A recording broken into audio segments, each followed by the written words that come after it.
teny fiainana.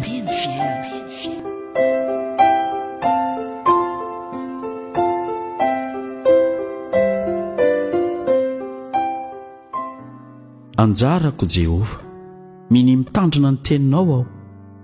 Amen. Salamo 7:1 ny 7:7. Ty mpanao salamo ity ry havana ty tena mahatoky an'Andriamanitra. Hoy izy, anjarako Jehova. Ianao izay mihaino teny fiainana amin'ity maraina ity, iza mba anjaranao? Inona no mba anjaranao? Aiza ny anjaranao?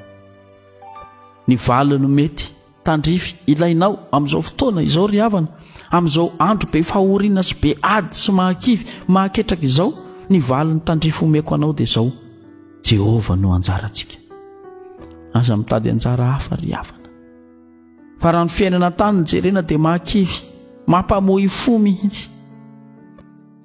Andriamanitra iadiana varitra. Lazao amin'ny aoka ianao Jehova Andriamanitra mba ho anjarako eto an-tany hatrany an-danitra.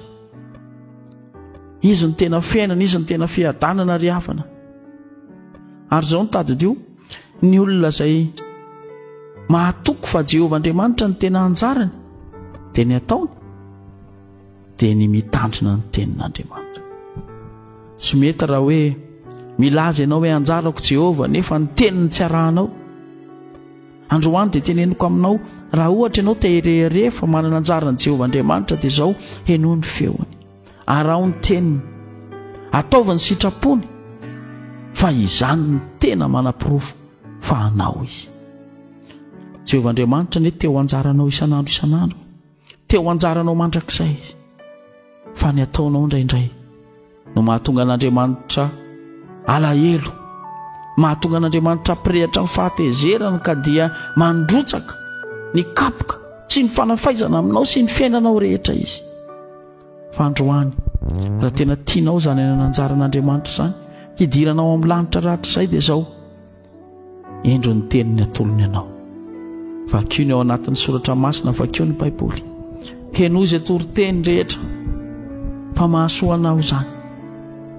Tsy manana anjara ianao raha eto amin'ity tany ity, fa fitaka akoso-bolamena ny zava-misy raha eto amin'izao tontolo izao.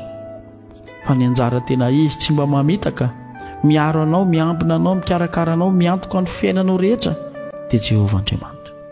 Matoky azy ary ry havana, ary aza apresian'ny olona ka manao hoe aza dia miantehatra amin'izany Andriamanitra tsy tanomaso zany, hoy ny jentilisa.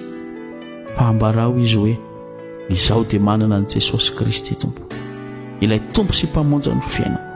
Izy no iankinako, izay misy azy, izay koa no misy ako.